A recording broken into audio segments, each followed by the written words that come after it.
agenda for the evening is getting settled. We know we're on Tahoe time here, so we build that into the schedule, a quick grit. I'm going to go over the vision and mission. Our program leaders will talk about our student experience in our program.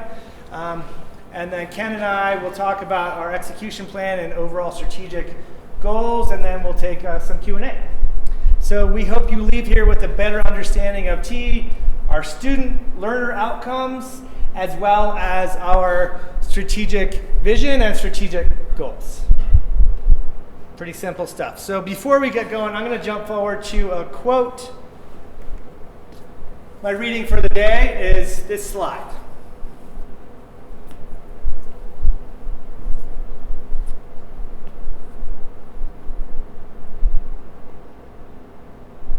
Can everyone read it? I particularly like the last part. There will be immense opportunities for people who can combine creative, technical, and social skills. Skills that are resilient to future automation. That's what we're doing. And here's the product of a 3 or 4 month process of putting our vision and our mission onto paper with some words. So the goal is that the next 20 slides take about 3 minutes. Time me. Just kidding. I'm actually going to go through this very quickly because it's meant to be breezed through at a very high level. Okay? In fact, I'm just going to click, and when you start nodding, I'm going to go to the next slide.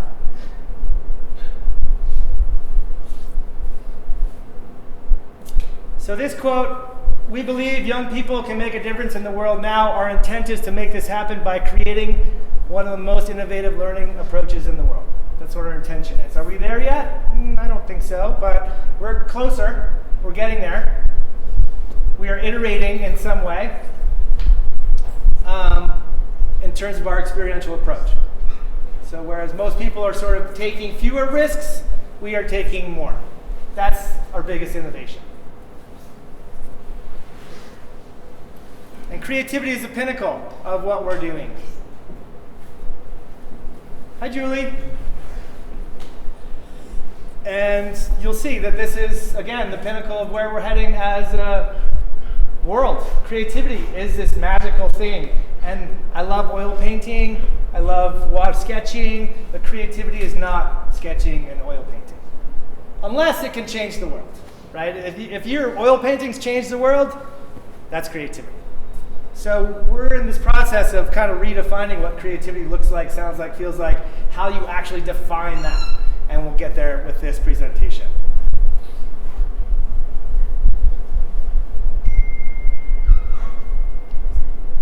Nod your head if you're ready.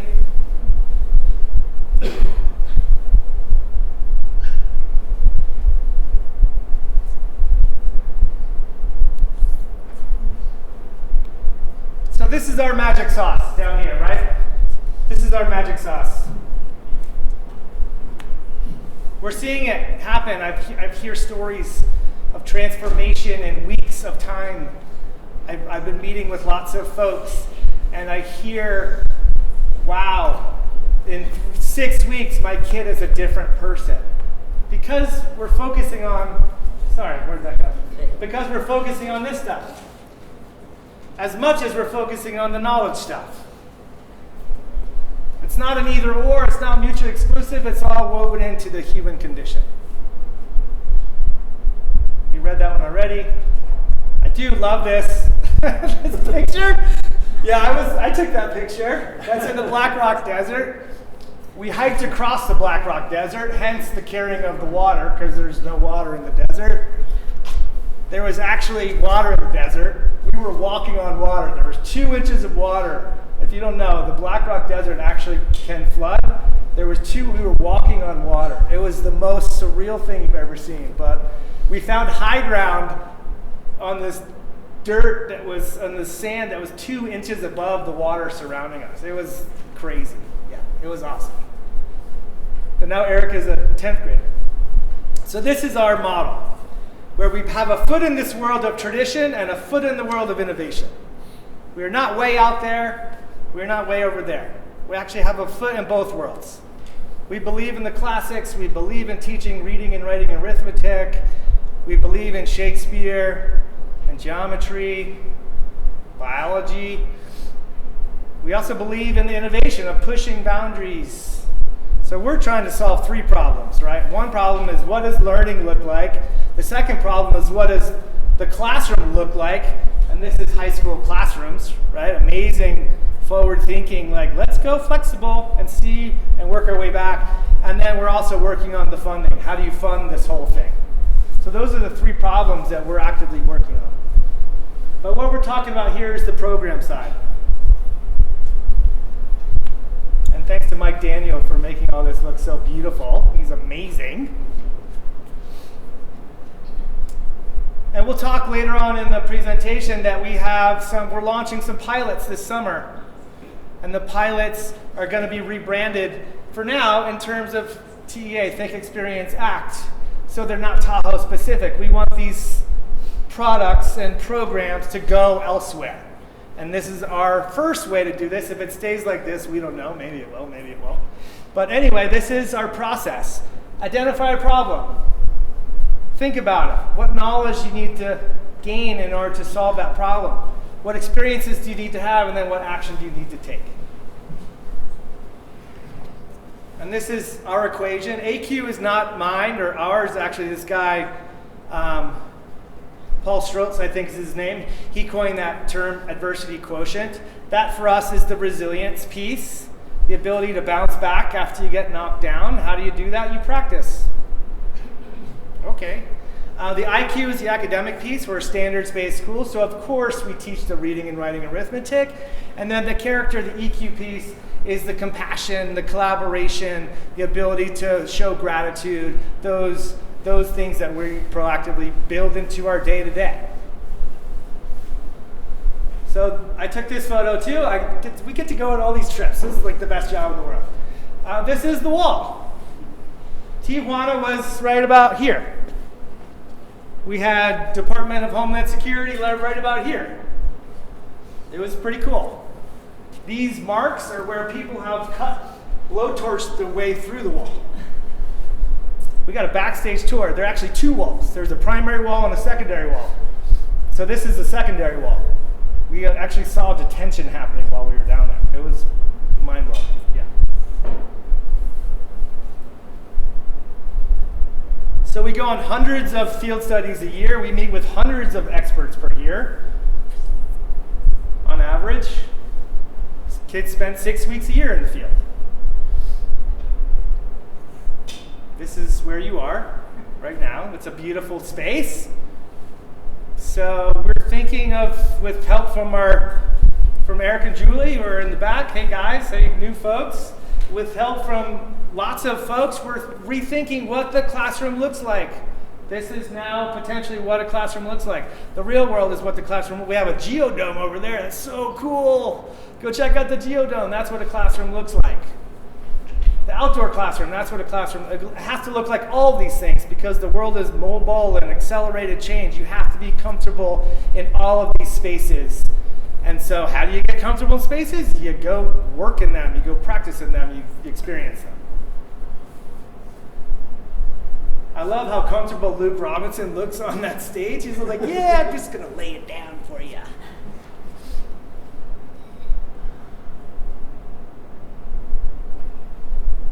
So nod your head when you're, yeah.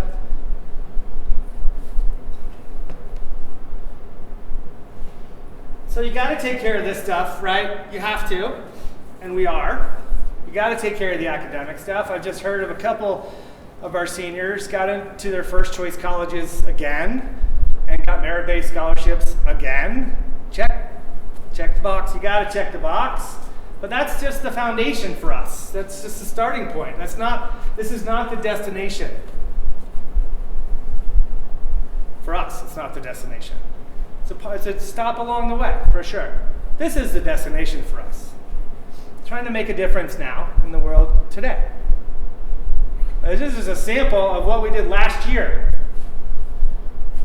Kids literally going all over the world to make a difference. And then this is the most important result. I love this book, right? I finally found my happy place. kids are happy coming to school and learning, we're winning. So where are we going with all this? I don't know, but we have some really interesting ideas right now. We're right over here, we're at 1,000 right now, we're reaching 1,000 this year. We have ideas, we're launching 4 pilots this summer. We'll see which of those stick to the wall and which don't, and those that stick we'll build, and those who don't we'll scrap. Let me just go very quickly through these. We're probably a little past 3 minutes by now. But we're launching our T Summer Experience, so Think Experience, Act Summer Experience, a 6-week high school course. You get full lab science credit for the 6-week high school course that we're launching here. Ideally, then we take to other places so that we can add those onto public schools or charter schools or what have you. So 2 weeks in the classroom, 2 weeks in the field, 2 weeks in the classroom, identifying a real problem. What's the problem? What experience do we need to have? What action do we need to solve it? Done. That's happening. Thanks, Mara and team. We're sort of building some software stuff. Thanks to Eric for helping us out with that. We're working on what tools can benefit educators and benefit this idea of how do we measure resilience? How do we track the emotional quotient? How do we do that kind of stuff? How do we track the adversity quotient? How do we do that stuff? Because we believe as educators, if you're not tracking it, if you can't really track it, if you can't really measure it, then you can't really prove that it works, right? So we're working on that stuff. The T executive training, this is really interesting. So I've been wanting for a long time to our kids, the learner becomes the master, and then the master turns around and teaches the other masters. But the T executive training I'm working with a group out of Incline that brings in 60 financial advisors from all across the country every month. Because they're training them on how do we move from wealth management to the new world of financial advising, which is relationship building. They're getting them out of the wealth management, so you need to get out of the wealth management business and get into the relationship business. So our kids are going to help train these 45 to 65-year-old, typically white men, on empathy and compassion. Yeah, that's happening. 12-year-olds are going to teach 45-year-old white guys how to be empathetic. I think that's pretty cool. We have a conference that we're maybe not launching this summer. We're trying to do something where we're using this place to bring people here. So we're working ideas there. And then the big idea, how are we going to reach 1 million people? How are we going to have 1 million users or 1 million viewers? We've been racking our brains for years about how to do this, how to take this opportunity that we have and do something great with it. How do we do that? Without taking our eye off your kids, right? Because they're very important. But also taking this opportunity as a springboard to say, where the heck are we going? I think we've figured it out. At least we're going to try this. So it's the intersection between art and technology is our films. So Think, Experience, Act films. We want a Netflix show in 3 years. The Netflix show is what our kids are already doing. All the stuff that you just saw. Solving real problems now, real classroom now, we're going into the world now. So currently we have a T-Films class led by Greg that is going to go pitch producers in LA in May on ideas for the T-Films. So we have multiple layers here. We have a T YouTube channel of student-produced films that we're already doing, like the film festival we had. And then we'll have, ideally, an external-facing, really produced film by a real producer that follows our kids around in a documentary series. This is not a reality TV show. This is not Jersey Shore. This is a reality series of look at what kids can do today. All of a sudden, we have art and technology leading innovation and inspiration and education for people to say, holy crap, what is possible for kids to do in school today? The reason why I think this is the answer is because we're already doing it. We are a content creation machine. We are creating content. Boom, boom, boom. Everything we do, all the intensives, all the problem solving. Content creation machine. And guess what? We're a content consumption society. There's endless content that needs to be consumed. and people will pay for that content. There is nothing more that I would like than we sell our series to Netflix for $10 million a year, and for us to have a tuition-free private school. That would be rad. And that's possible. So we're working right now with Tish Cohen, who's Ted Cohen's wife. She's head of branded content marketing for Warner Brothers. She knows all the people who buy the content. So she's working with our kids to put together the reels, to go to the producers, to then go to the networks to buy this stuff. I don't know if it's going to work, but it's a pretty darn good idea. So that's how we're sort of launching this stuff. And then the idea is when people say, wow, what is possible? All of a sudden we say, wow, actually we have a conference that you can come to, and we have a T-Summer experience, and we have summer camps, and we have all these different product lines that are possible for people to use, to actually implement what they're seeing on the TV or online or whatever it is. So it needs to happen. This whole thing needs to happen. We want to be part of that. And this is, of course, it's a Chapman photo. Not Rick Chapman, but Ty Chapman. Yeah. So that's our mission and vision. Right now. It will probably change. Invariably, it will change. It will adapt. It will grow. It will iterate. But we've been, it's very important that we go back to this thing that the core and the hub of this is Tahoe Expedition Academy. That's the engine on this side of things. And if that's not humming, that's not working, all these grandiose ideas aren't going to work. So please be assured that that's very important to us, that we take care of your kids and you guys, but you're part of something bigger. Your kids are part of something bigger. And that's what we have an obligation to do, given the good fortune that we have. So thanks for listening.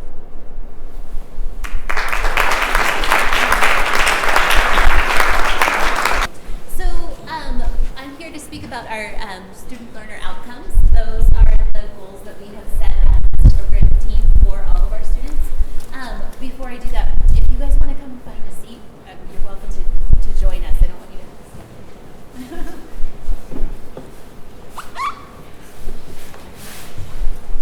So I'm sure you guys have heard academic, character, and adventure being our three pillars. We have categorized our outcomes into those three pillars so that we can keep it straight in our minds, have our parents understand, our teachers understand, our students understand. We've simplified this down to the really critical stuff that we need our kids to leave T with, right?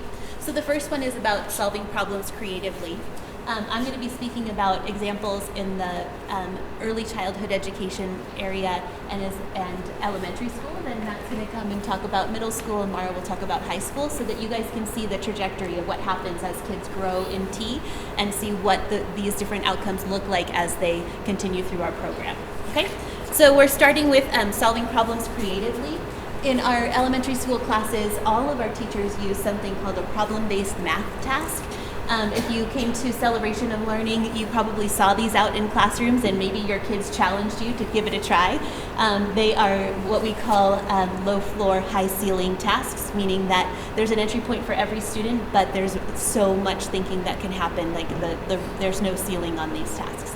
So it helps our kids to think creatively about their problems in problem solving, and it helps them to explore how their math brain thinks a little bit differently than their friend's math brain, and see what they can learn from their friends. As far as thinking critically, we, in the elementary school, we use higher order thinking in many different ways. Our elementary school students in kindergarten, they're thinking, one of their favorite questions to answer is, if this story had one more page, what would it say? So you can tell that it's not just like, what was the character's name, what color was the car, those kinds of questions, but let's think outside the box. Let's think beyond what's on the pages of the book. Our kids are also finding solutions for thinking about the food that they're eating and where it comes from, and making choices about the kinds of foods that they want to shop for in the grocery store based on where it's from, as well as studying educational issues for women in our society, which I'll talk about in a second as well. For communicating persuasively, our second graders connected with our 11th and 12th graders, and they wrote letters to Congress or to the Senate in support of the Protecting Girls' Access to Education in Vulnerable Settings. And the kids had a major celebration when they found out that Congress passed the act that they had written in support of. So they were super excited about that. Because they wrote. Because they wrote. Obviously. In adventure, I'm sure you guys are all aware of the different kinds of activities that your kids are doing. These look different in different grades. Our second graders went to the Berlin Ichthyosaur State Park, and they were studying the ichthyosaur fossils that they discovered there, and they were literally digging up their own fossils. Our fourth graders are camping in Muir Woods studying animal defense mechanisms, and our sixth graders are camping in Mount Lassen, which looks like a Martian landscape, so they were pretending like they were on the moon. So our adventure looks like all different kinds of things. We go out into the backcountry and do camping type experiences, and we are also in the urban setting as well, going to cities, visiting museums, those kinds of things too. As far as a healthy and active lifestyle, I always think about our preschoolers when I think about this, because they are literally outside skiing pretty much every day. like when people come to visit, I'm like, well, they're probably not in their classroom because they're out, visiting our dome, or they've named and mapped our entire campus with all of the different cool places there are to explore. Our kindergartners are out frequently as well. Our fourth graders just went and did their first winter camping experience. They went to a hut only because we told their teacher they had to do a hut trip before they can do a sleeping in the snow kind of winter camping trip, which is coming up this month for the fourth graders. And finally, acting as a global citizen. I can collaborate with local nonprofits.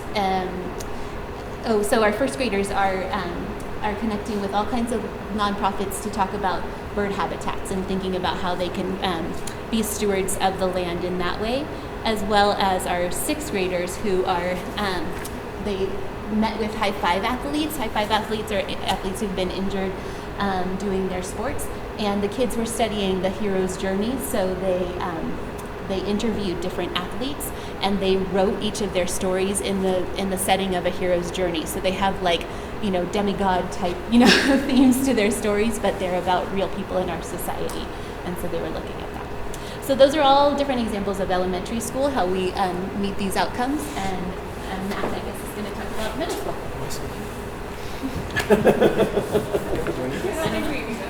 Okay. Can you guys hear me? All right, I'll talk about these academic, adventure, and character outcomes to our year-long expedition, which is the balance of power. So we're looking at solving problems creatively, thinking critically, and I think the most important thing for that we're giving our students is the multiple perspectives lens on all the issues that we're engaging in. As far as communicating persuasively, in 7th grade, we're doing mock congressional hearing testimonies, which are giving the kids a government foundation, understanding how our government works, and then communicating to the rest of the class, dialing in their public speaking skills, hopefully better than mine right now. We're also looking at, or actually we have done, in English, they've chosen a topic that interests them relating to our expedition Balance of Power. And they've written an argumentative essay and submitted that to the New York Times for New York Times competition.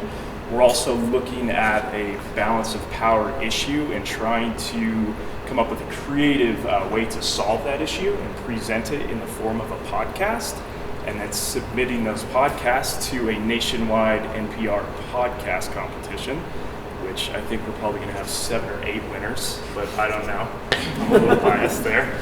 No, they're amazing. It's great. These kids are taking these all different angles here, and the podcasts are going to be really cool. As far as our adventure outcomes, these guys in southern Nevada, we were scrambling over rocks in Red Rock Canyon. The next day, we were walking on the Vegas Strip. So 2 completely different environments. The other trip, they were kayaking, they're hiking along the coast, they're tide pooling. We hiked Shirley Canyon at the beginning of the year. So these guys are in the thick of it. living a healthy and active lifestyle, we're really engaging the kids as far as meal prep while we're out on field study, taking care of themselves, cleaning the kitchen, working collaboratively, like understanding what it takes to live in the real world.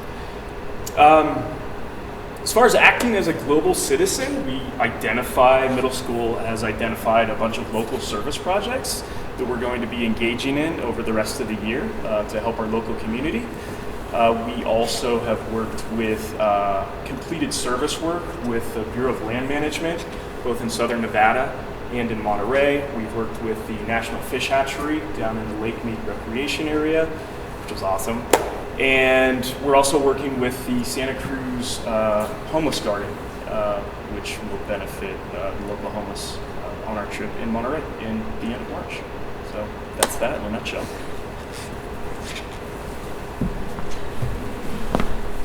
In high school, we have a really cool thing because we take all of the hard work that Melanie's team does and what the middle school team does, and we get to build upon it.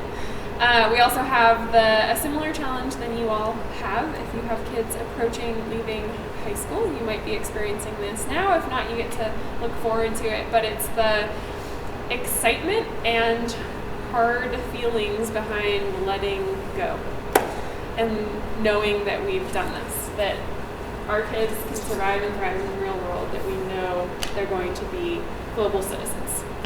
And how do we do this? We scaffold it up through our grade levels, as you've already heard.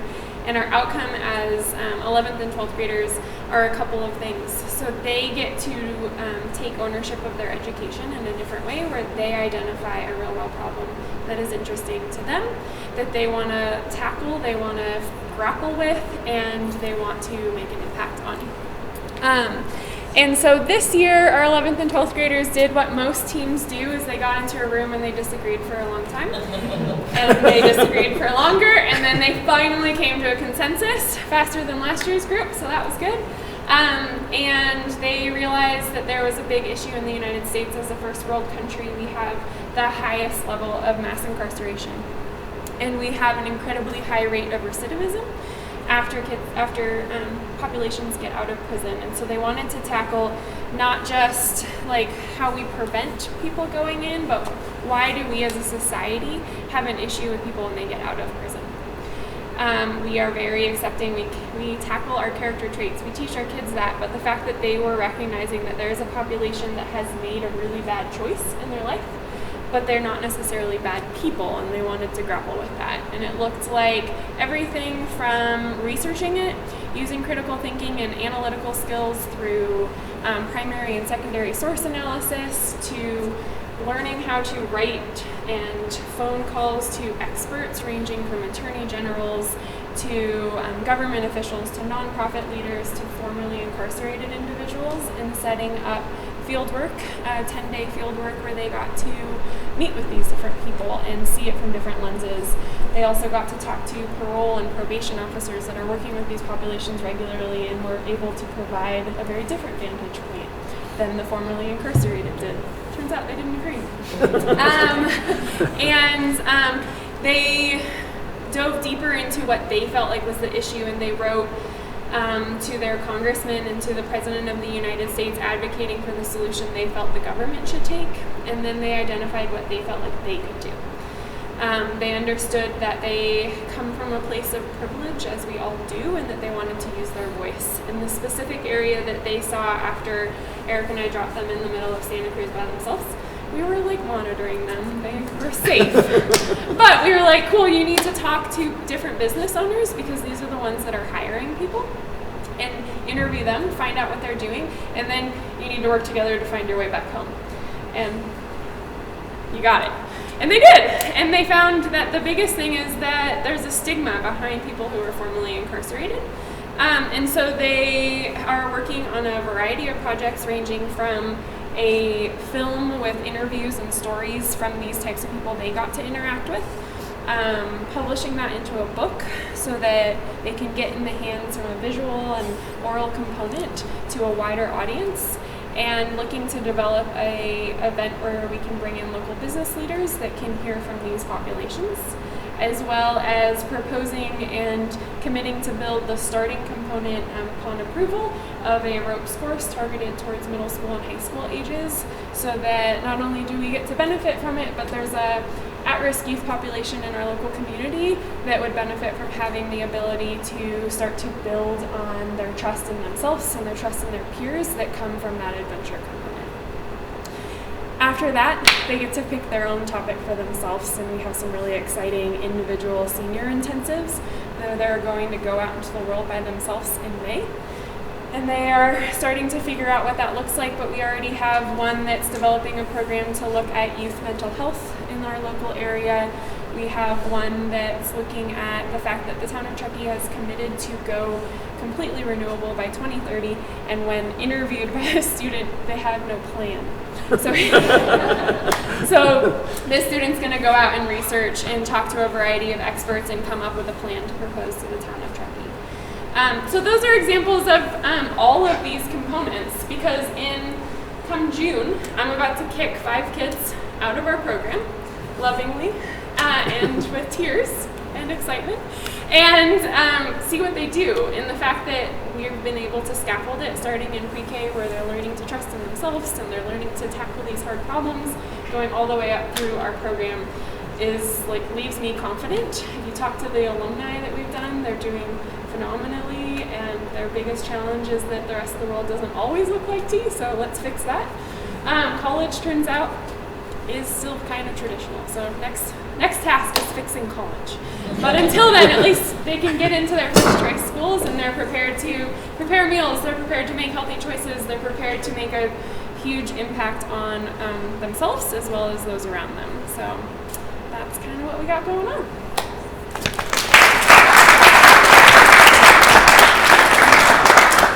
I think I have the next one. Yeah, so I don't know about you, but my school experience was very different than T. And when I see the transformative effect that T had in my own family with my son, and I see it every day, where T students are, feeling comfortable being themselves, and they're feeling empowered and capable. That's where we want to do good for ourselves and others. We want this to be the kind of education that every child has everywhere. So our strategic vision is working with the Martis Valley Education Foundation to ultimately expand this reach beyond the shores of Lake Tahoe. We want to take what we're doing here and share it with the world, exchange ideas, make what we're doing here better. We don't know exactly how we're going to do it, but we're going to keep doing it because we persevere. So out of our strategic planning process, we came up with these 5 goals, and they relate to number 1, our students, why we're all here, our ideas and our impact in the world, our team, our people, our resources, and ultimately our place, because we're in a very magical place.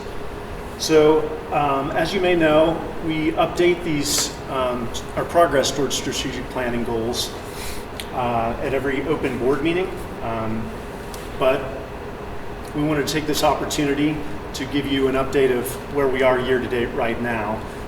So first up, we're going to have Michael Kinnaman, our admissions director, talk about growing and diversifying our student body. Michael. So I have the honor and privilege of dedicating my full-time professional responsibility to working with and attracting that next wave of human energy, human capital that will land here on this campus. And so I would be remiss if I didn't start with, on behalf of the 1,100 human beings that I've talked to here in the last while, say thank you, express gratitude. I'm privileged to walk the campus with them, talk on the phone with them, and they are quite honestly extremely impressed that a place like T exists. And so on behalf of all of those folks, thank you very much for the courage, for the heart, for the humanity, for the intelligence, for a building that rethinks the way school looks and acts for a building that solves a issue that's so important in terms of our environment, our forests. Tea and the value proposition of tea speaks loud and clear. And I feel privileged to meet those folks each and every day. On a practical note, thank you. We sent out enrollment agreements, re-enrollment agreements to current families. We have 222 of those that went out. We're projecting 95% retention this year. It's phenomenal. It's a great growth and sign of our school growth and development. If all of the folks who have inquired for the upcoming school year, let's start with students, if they were all here this evening, there would be a line of 70 folks, 70 kids out the door because the max capacity is what, Mara, 299? So we're at a full building of kids who are in the process and interested for attending T next year, and then the 70 remaining kids would go out that door. If you added in their parents, we're looking at 700 people lined up outside this building. To give you a sense of what we're actually looking at when it comes to the interest and what's happening there, what's happening at this school, what's happening in the lives of kids.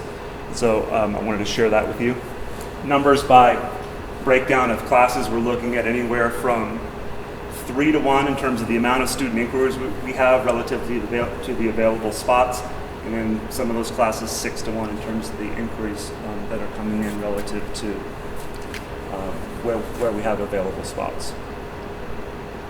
We are projected to give away $1.4 million in flex tuition assistance next year. That's tremendous. It's one way that we become stewards, that we're stewards of this phenomenal gift.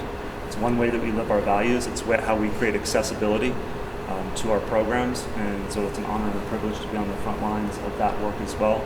And thank you. Thank you on behalf of my family. Thank you on behalf, once again, of those families that visit here and hope and dream. Tonight, 1,100 people talking about the possibility of being a T student next year. It's pretty cool. So thank you for doing that and living the value of stewardship and advocacy. Appreciate that. And I suppose I would say, who are the folks that are potentially considering joining us? I would want to share that with you as parents of T kids. And so maybe I'll end with 2 points. One is I was touring a family recently, and these folks are relocating from Virginia. This gentleman trains Navy SEALs, Navy SEAL Team 6. Pretty amazing. And he made a comment that the robots are coming. And I don't know if we have any robot students yet in the inquiry pool, but we had our first inquiry for an unborn child. We had our first inquiry from a family from as far away as France. We have inquiries and folks in the application process who are relocating from international school in Hong Kong. The word is out. So once again, thank you. I think my theme is gratitude. Thank you. Thank you for being here in advance of folks like us. Thank you for building this. Thank you for your word of mouth. So much of the interest in tea is coming from word of mouth traffic. And I would be remiss if I didn't just really want to express that gratitude. And then finally, what I would say is I picked up from one of the applications from a recent family. They led with this idea, and I think it's an appropriate close. And it's an 8-line poem, and it says, "Give me the wild children with their bare feet and sparkling eyes, the restless, churning climbers, the wild ones using their outside voices, singing all the way home. Give me the wonder-filled, glorious mess makers." It's messy, right? Creativity is messy. "Dreaming of mountains and mud. Give me the children aching to run through a field of stars." You are those parents. These are those kids. And when I meet the prospective families, I'm filled with gratitude and ambition to make sure we reach our goal of 350 kids so that we can reach our goal of impacting 1 million kids. And I believe we have. I believe when you touch one human being's life, you're well on your way to 1 million. And I know for 3 kids, you've done that. So thank you very much.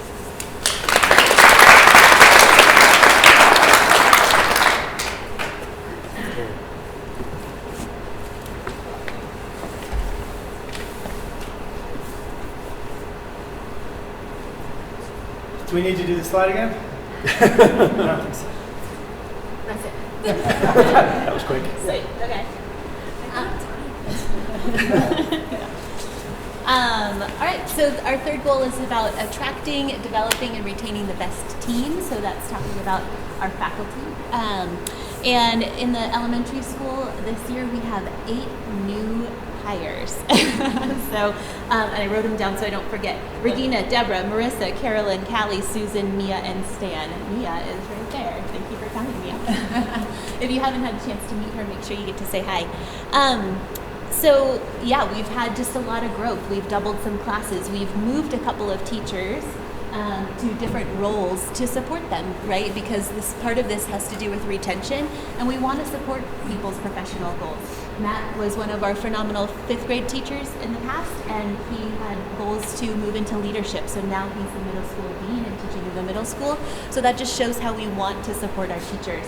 Katie and Colleen had career goals as well, and so we flip-flopped their roles. Colleen wanted to be back in the classroom. Katie wanted to move into a reading specialist position, and so we're supporting our teachers in those ways. We also have lead teachers. Deborah, one of our new teachers, is a lead teacher, as well as Rosie. So we're looking at ways that we can continue to develop all of our teachers in their professional development, their growth as a person in general, and their growth in education.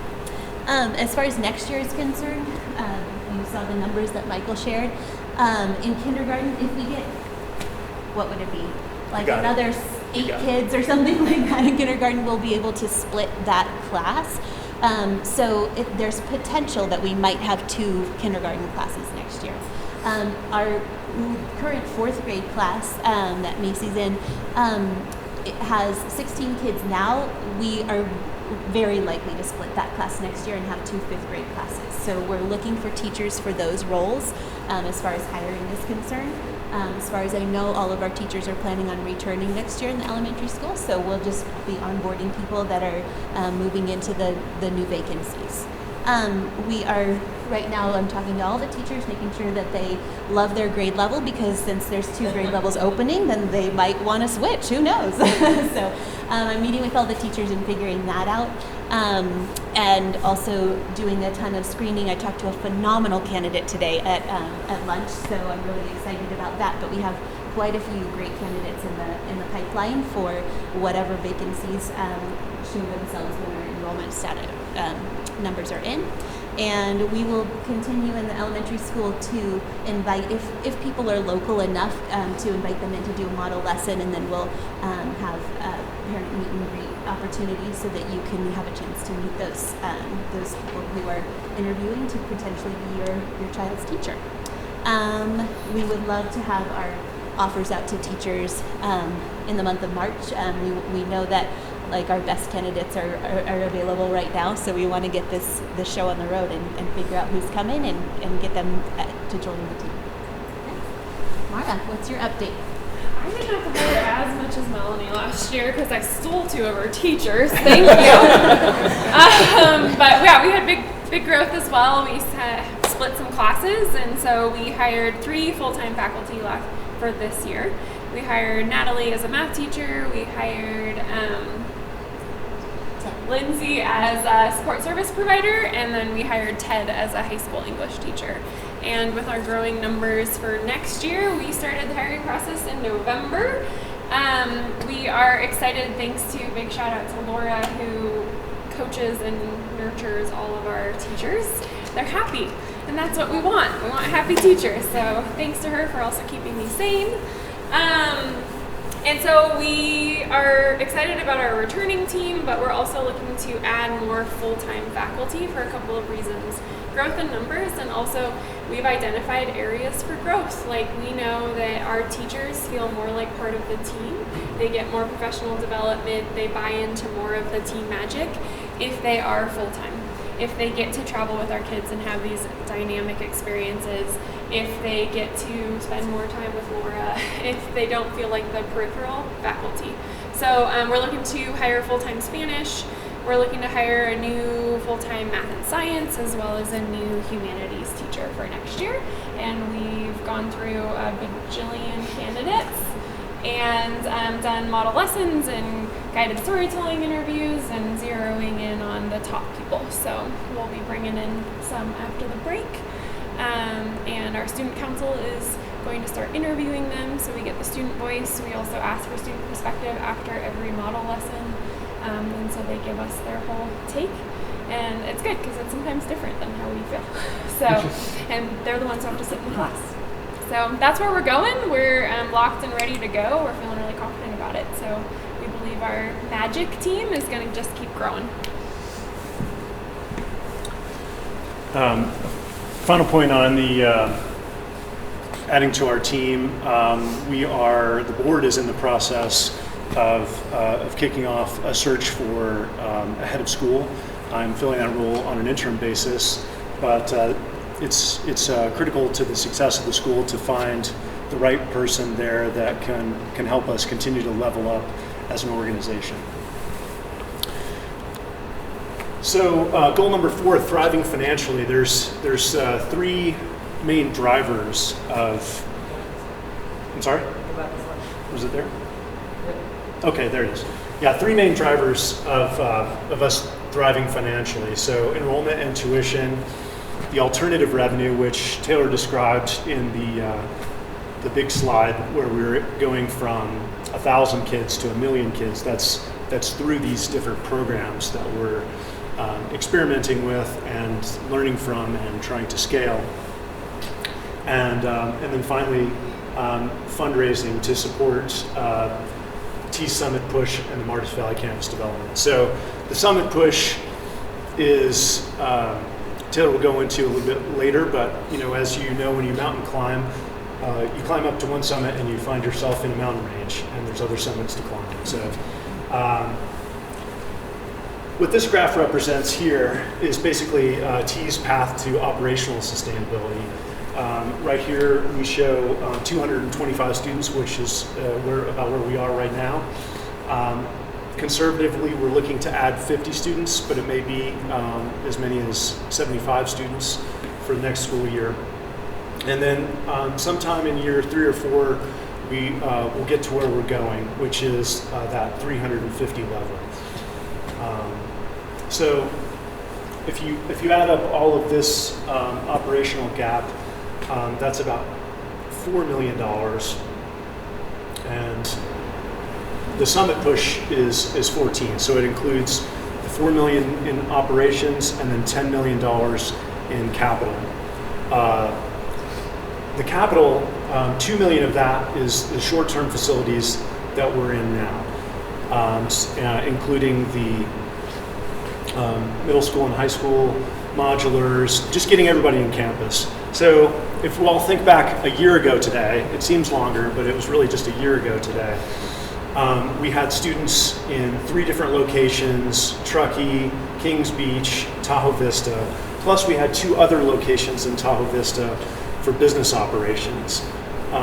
So a lot of logistics just day to day. So bringing everyone onto campus and kicking off the early childhood building was a pretty major accomplishment. If we think back even farther than that, this search for a permanent home has been years. It's been years, and there was a lot of false starts and dead ends. A few years ago, we got Sean O'Toole involved, who's got a company called Property Radar, and that was a huge game changer for us. It allowed us to look at just all the properties that might be suitable for a school, and we ended up finding this place, which was just amazing. So Taylor's going to come up and talk about the strategies of thriving financially. Taylor? Thank you. So we've hit on 1, 2, and 3 so far, right? We're enhancing our team from the business leader side and the financial side to the teacher side. We're continuing to do that and build and enhance the team. We're working on program and innovation and execution. Of course, we need to deliver on that, of our promise. And then we've talked about the additional revenue generation of adding these pilots. Knowing that our Tahoe summer camps, thanks Eric Martin, is the engine that turns that, right? We'll have over 500 kids in our summer programs this year. So we're not experimenting there. We're executing and taking that to new levels. But we are throwing more stuff at the wall to see what takes. So the additional revenue is the brand that we've created with Tahoe summer camps that Erica and Greg have created. Over 500 last year. Over 500 last year. We hit that goal. Oh, boom! What are we doing this year? More. 1,000? What are you committing to? Not committing. So that's happening, and then I'm on number 4, right? So this is I came in to lead and drive the development piece of this. I'm helping facilitate this, but development is a big picture thing. If you're not delivering on your promises, you're not developing anything, right? You need to start there. If you don't have a great experience, you're not developing anything. So we need to continue to refine that. I came in very quickly and blew up the annual fund. This idea that we are asking for money every month in some capacity from everybody is an antiquated idea. Okay? So what we're doing instead is replacing that with our additional revenue generation. We're creating revenue with new products. That's the long-term play. That's the long-term plan. Okay? In the short term, we need to raise $4 million for operations. And so I'm going to our partners to look for these major investments. And this is a roller coaster. It is. It's an up and down thing, but I believe we will get there. We remain optimistic. We have incredible supporters. I go from plan A to plan B to plan C to potentially to plan D to plan E, but we're not going to quit until we make sure that we send this thing. Okay? Once we do that, this is where the big stuff comes in. This is where exciting stuff comes in. Once we've expanded our reach to 100 grand or 100,000 kids, then we can get grants and we can get grants and corporate sponsorships to do that work. Because we've proven that this model works here, we've added other non-Tahoe specific products or programs that we can offer and take to meet more diverse populations. So an example there is I talked to this guy, Chris Nelson, who's at the Donald and Doris Fisher Fund. They give $100 million a year to schools, particularly charter schools, to KIPP schools. They started the KIPP schools, you know those schools. He said, and thanks Jim Kaplan for making that connection for us, but he said, I can't give you money because I give to charter schools, but I can put you in touch with my 500 principals. And if they want your experiential ed summer programs, because we don't offer those sorts of things, I can pay for them. But we need the pilot to work to then go back to Chris and say, hey, Chris, we launched this pilot to summer experiences. Can we add these on to your program so their kids can get opportunities that our kids do? So that's just the start of it. Where that goes from there, we'll see. Okay? But I'm clearly a number 4 right now. I'm meeting with 50 families to focus on the internal operations ask.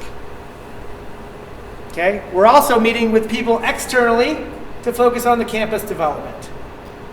I don't expect someone outside in the community to pay for our operations. We need to shoulder that burden. And we are. And you are. So thank you. In terms of the next phase of this, of the Martis Valley campus development, that's an easy story to tell. It's this story that you saw earlier. That this is an epicenter for educational innovation in some capacity. That this is a community resource for all to use. Oh yeah, by the way, there's a school there too. Okay? I can talk about, do you want to hear about sort of progress to date on this stuff? Yeah. So we raised $2 million for campus development to get everybody here. To date this year, and that was this last fiscal year, to date this year I have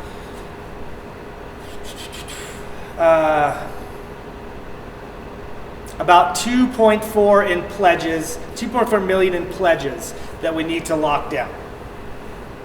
And then I raised about $250,000 in December for operations. I have an 8-year pledge of $50,000 a year, so that's another $350 grand in the future. But I'm in the process now of locking down $2.4 million in pledges. About $1 million of that is very solid committed pledges. I'd say $1.4 million is. $1 million is a verbal pledge. So my goal is to say, okay, I lock those down. We're more than halfway to our $4 million operational deficit for 3 years. We put that $4 million in a vault, we put it aside, and we focus on raising money for campus development. So How can you help? You already are helping. Michael talked a lot about it in terms of word of mouth. Your network is important. Your net worth is also important. And it's really funny because up until I was driving this role, I just love this. Good thing my feelings aren't hurt at all, ever. Because I lack pretty much the empathy of our second graders. I've never seen so many people run the other way when they see me coming. But those who don't, hell yeah. Let's do this because we're closer than we've ever before to making this forever sustainable. And we believe that our kids deserve it and the world needs it. Nice work. Yeah, thanks, Zach. In terms of the Martis campus, Martis Valley campus development, we're doing what we can to support Martis Valley Education Foundation that is continuing to lead by example. So the plans are in design for the next phase of this stuff. I think rightfully so. The next building looks like it will be a cafe. The way you truly gain love is through people's stomach. So we are in full support of the development of the campus. Of course, we are so privileged and honored to be here on a daily basis and to help drive this forward, because truly this is just a magical, magical place that we deserve to share with the world, and the world deserves for it to be shared with. So I think that's a wrap. Is that correct? So thanks for coming tonight. We have a few minutes for questions and answers.